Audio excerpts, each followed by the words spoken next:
is the first to be worshipped. It is also called Vignaharta, the remover of obstacles. It is the same in the domain of the jungle as well. As long heralded the place of pride and cultural history of the Indians in bringing up children. Occasionally, for a brief period, several groups may congregate together. নমস্কার, কেমন আছেন সবাই? আমি Sujit, travel with foodie সুজিতের আরেকটা নতুন ব্লগে আমার নতুন পুরনো সমস্ত ইউটিউব ফ্যামিলি মেম্বারকেই স্বাগত। আর এই ভিডিওতে থাকছে জিম করবেট ন্যাশনাল পার্কের ধিকালা জোনের ইভিনিং সাফারি যাওয়ার আগে ধিকালা এফআরএইচ এর কিছু অংশ সূর্যের আলোতে আপনাদের দেখিয়ে নিতে চাই। পরে সময় সুযোগে এই এফআরএইচ এরই পুরো এফআরএইচটাই কোনোদিন ঘুরিয়ে দেখাবো।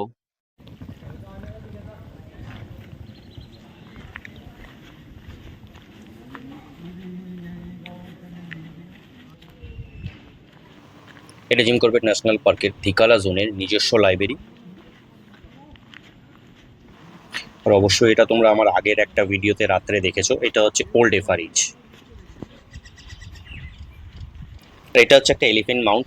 আগে একটা রাত্রে ভিডিওতে আমি এলিফ্যান্ট মাউন্টটা দেখিয়েছি, এখন দিনের আলো সেটা দেখাচ্ছি। এই এলিফ্যান্ট মাউন্টটা বেসিক্যালি আগে যখন হাতির সাফারি হতো তখন ট্যুরিস্টকে পিঠে তোলার জন্য এলিফ্যান্ট মাউন্টটা ইউজ করা হতো। এখন বর্তমানে সেটা ইউজ করা হয় না।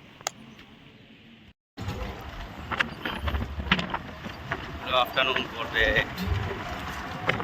সকালের পরে এটা আমাদের ইভিনিং সাফারি। এই সাফারির শুরুতেই আমরা ধিকালার ফেমাস রোড সাম্বার রোড হয়ে সোজা পাহাড়ের একটা চক্কর কাটতে যাচ্ছি।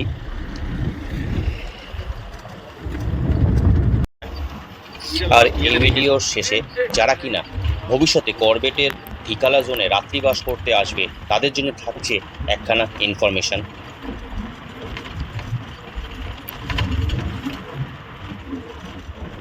আর এই আমাদের ইভিনিং সাফারির 4 ঘন্টা জঙ্গলের এক প্রান্ত থেকে আরেক প্রান্ত করে বেড়ালাম শুধু কিনা ওয়াইল্ড অ্যানিমেল দেখার ইচ্ছায় এবং ওয়াইল্ড অ্যানিমেলের নেচার জানার খিদে।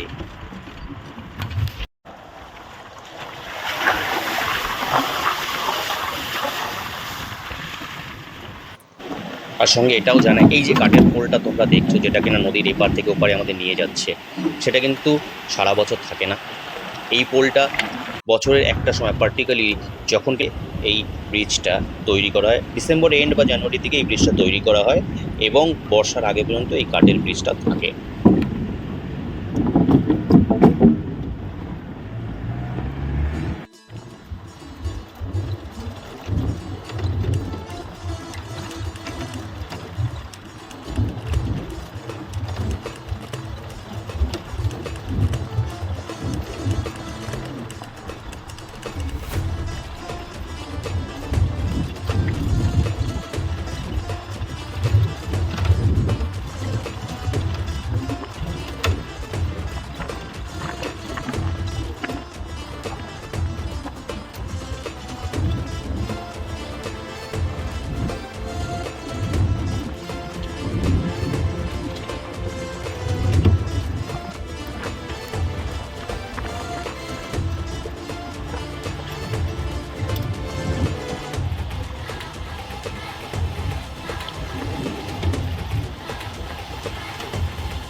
সবশেষে আমাদের এই 4 ঘন্টা সাফারি শেষে আলো আঁধারির মাঝখান দিয়ে যেতে যেতে মনে হলো কখন যেন গাছগুলোর মাঝখান দিয়ে যেতে যেতেই এই আলো আঁধারি আমাদের জঙ্গলের এক অচেনা জায়গায় এনে পৌঁছে দিল।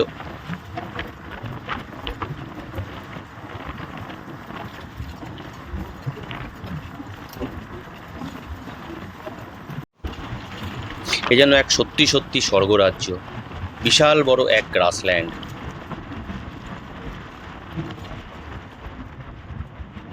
আর এই গ্রাসল্যান্ডের মধ্যে দিয়ে রামগঙ্গা রিভারের পাশ ঘেঁষে বিকেলের এই সূর্যিমামার কুমায়ুন পর্বতের কোলে অস্ত যাওয়ার এক বিরল দৃশ্যের সাক্ষী রইলাম এই সাফারিতে।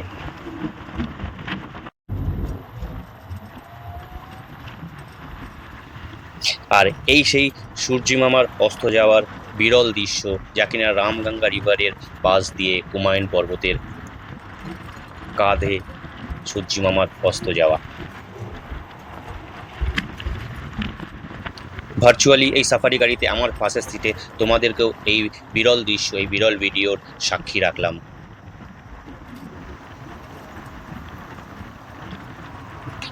পাশাপাশি দিনের শেষে তো মানুষকে ঘরে ফিরতেই হয়। এই সাফারি শেষ করে আমরা নিজেদের অস্থায়ী ঘর সেই এফআরএইচে ফিরব। তার আগে এই গ্রাসল্যান্ডের একটা ইতিহাস বলি। ইতিহাস বলতে এই গ্রাসল্যান্ডেই আমাদের একটা বিখ্যাত বই অমিতাভ বচ্চন এবং অজয় দেবগনের কাল বইয়ের শুটিং হয়েছিল ঠিক এই লোকেশনটাতে। একটি বা দুটি সিনেরই শুটিং হয়েছিল এই লোকেশনটাতে। এই হচ্ছে সেই লোকেশনটা যেটা তোমাদের সঙ্গে আমি এখন রাখছি। দিনের বেলা বুঝতে পারছিস কিরকম ফগ থাকলে কি হবে। আর প্রকৃতির এই এত সুন্দর দৃশ্য দেখে আর কিছু বলার থাকে না। দেখানোর জন্য এখানে ঢোকা বেশি গাড়ি ওইদিকে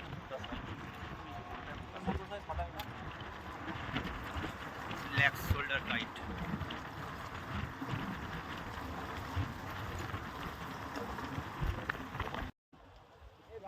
হ্যালো হ্যালো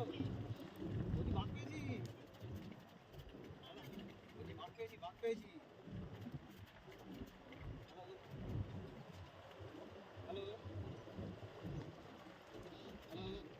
সব কিছু মুখ বুজে দেখে সূর্যিমামাকে পিছনে ফেলে রেখে শান্ত এবং বাধ্য ছেলের মতো অস্থায়ী ঘরে ফেরার পালা এবার আমাদের। আর আমরা ফিরবো সেই আমাদের অস্থায়ী ঘর, মানে এই ধিকালা এফআরএইচে যে 3 রাতের আমরা রাত্রিবাস করেছি, সেই রাত্রিবাসের আমাদের এফআরএইচে।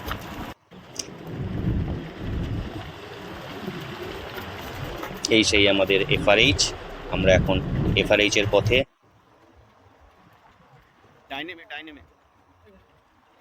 আমরা সূর্যিমামার যে অস্তের সাক্ষী রইলাম, সূর্যিমামা আমাদের ঘরে ফেরার সাক্ষী রইল। अच्छा ये जुबिनाइल है इसीलिए सर सफेद है। এর সাথে সাথে তোমাদেরকে শুরুতে যেটা বলেছিলাম যে একটা ইনফরমেশন তোমাদের জন্য থাকছে, সেটা হচ্ছে বহু বছর পর আবার জিম করবেট ন্যাশনাল পার্কের বন দপ্তরের তরফ থেকে বন দপ্তরের তোলা বেশ কিছু বিরল ফুটেজের এখন ভিডিও শো করা হয়েছে, যেটা কিনা বেশ কিছু বছর আগেও হতো। আমি বরাবরই প্রতি বছরই প্রায় যাই, তো এই প্রতি বছর যাওয়ার সুবাদে আমার এটা দেখা হতো, কিন্তু মধ্যে 2-1 বছর এটা বন্ধ ছিল, কিন্তু আবারও এটা শুরু করা হয়েছে। ইভিনিং সাফারির শেষে এই ভিডিও শোটা চালানো হয় প্রায় প্রতিদিনই একটি অডিটোরিয়ামে। তারই কিছু ভিডিও ফুটেজ তোমাদের জন্য রাখলাম। আর অবশ্যই এই ভিডিও কার্টেসিটা থাকছে জিম করবেট ন্যাশনাল পার্কের ফরেস্ট ডিপার্টমেন্টের, তার কিছু ভিডিও তোমাদের জন্য রাখলাম। এই ভিডিওগুলো খুবই বিরল। আশা করি তোমরা যখন যাবে তোমরাও এই ভিডিওর শোটা দেখবে এবং আমাকে কমেন্টস করে জানাবে কজন এই ভিডিও শোটা দেখেছো বা ভবিষ্যতে গিয়ে দেখার ইচ্ছে আছে।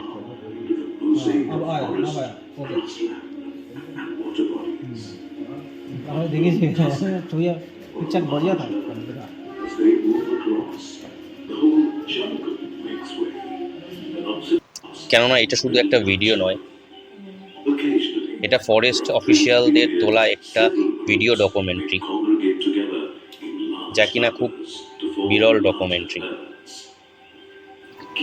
আর এর জন্য কোনো রকম এক্সট্রা চার্জেসও দিতে হয় না।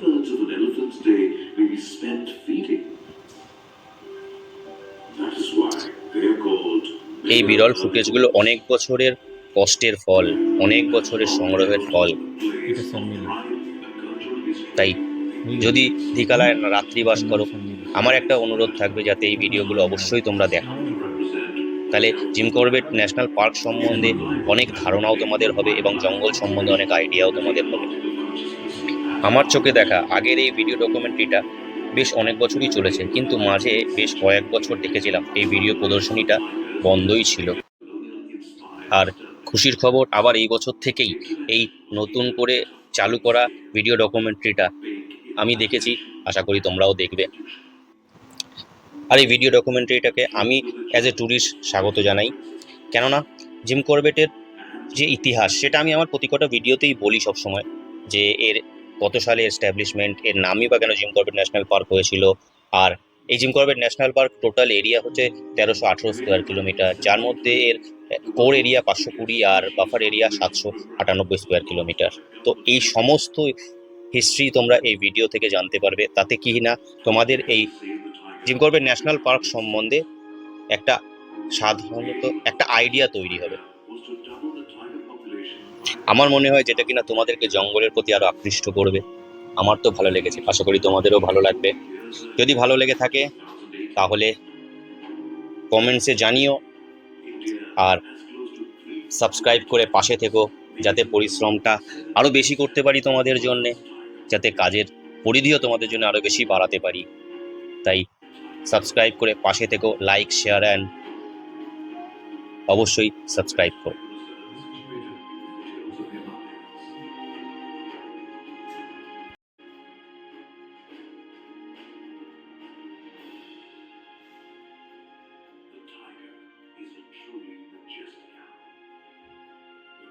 Shining so bright, its gait so graceful, and its awe-inspiring kill conducted with such well-choreographed movements that it can captivate its beholder like none other.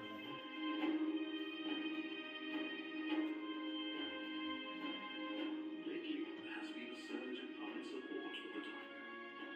In that sense, Project Tiger has helped broaden ecological perspectives.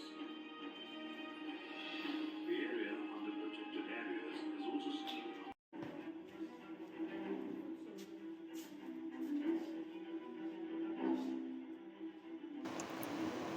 যেহেতু জঙ্গল মানে নিয়ম আর অনুশাসন, কারণ সাফারির একটা নির্দিষ্ট time আছে, তার জন্য সকালে আমাদের তৈরি হতে হবে। তাই এই ভিডিও শেষ হওয়ার সাথে সাথেই আমরা ফ্রেশ হয়ে চলে গেছিলাম ডিনার করতে, কেননা সকালবেলা ভোরবেলা উঠে আমাদের আবার সাফারিতে বেরাতে হতো। আর সেই ডিনারেরই কিছু অংশ তোমাদের জন্য রাখলাম। সামনে একটা সুলতান, সবাই তাই করছে, সুলতান থেকে আসলেও তারাও তাই করবে। এটা নট অনলি গেলে বিকালে এবারে যে তুমি যেখানেই থাক,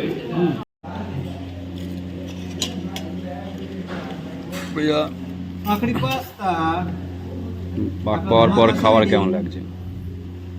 फटाफट वेरी नाइस